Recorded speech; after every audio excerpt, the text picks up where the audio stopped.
When we talk about cars that truly change the automotive industry, one name that always comes up is the Tata Nano. This small car was not just a vehicle, it was a bold idea on wheels. Launched by Tata Motors under the leadership of Ratan Tata, the Nano was introduced with a powerful vision to make car ownership possible for middle-class and lower-income families who could not afford expensive vehicles. It was famously known as the world's cheapest car, and that title alone made it one of the most talked-about cars globally. From the outside, the Tata Nano looks compact and simple. It has a small footprint, short bonnet, tall body design, and a friendly appearance. The design is not aggressive or sporty, but practical and functional.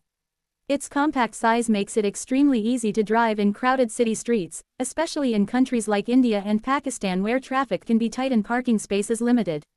You can literally park it in places where bigger cars would struggle. The small wheels and high roof give it a unique shape that makes it instantly recognizable. Step inside, and you will notice that despite its tiny size, the Nano offers surprising space. The tall design helps provide decent headroom, and 4 adults can sit inside comfortably for short city trips. The dashboard is very simple and minimalistic. In fact, the speedometer is placed in the center rather than in front of the driver, which was a cost-saving decision. The materials used are basic, hard plastics, simple seats, but everything is built with the idea of affordability and functionality. It's not a luxury car, and it doesn't pretend to be one.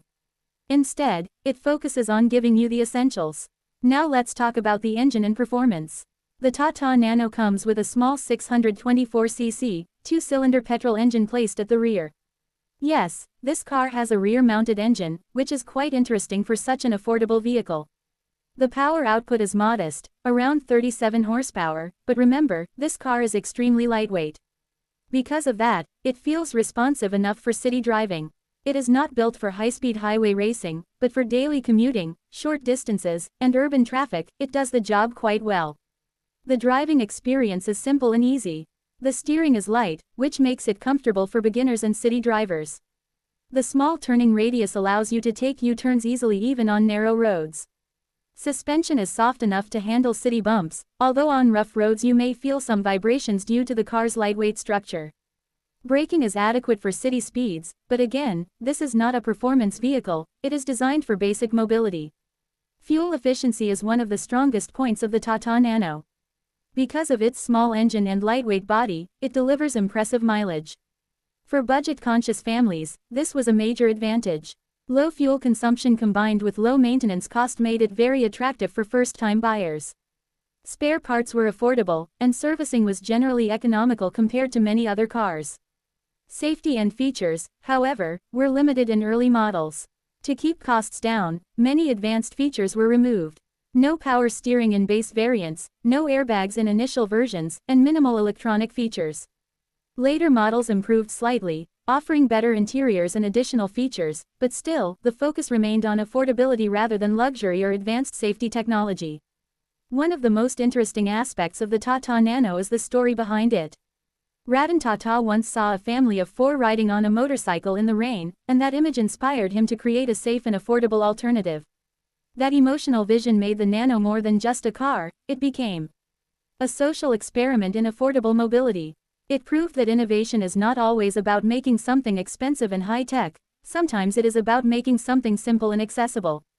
However, despite its revolutionary concept, the Nano faced challenges. Many people associated it with being cheap, rather than affordable, and in some markets, buyers preferred slightly more expensive cars to avoid that image. Marketing and perception played a big role in its sales performance. Eventually, production was discontinued, but its impact on the automotive industry remains significant. In conclusion, the Tata Nano is not about speed, luxury, or high performance. It is about vision, practicality, and affordability. It represents an attempt to democratize car ownership and bring mobility to millions. Even today, it is remembered as one of the boldest automotive ideas ever introduced. Whether you love it or criticize it, you cannot ignore it. The Tata Nano stands as a symbol of innovation driven by purpose, a small car with a very big idea behind it.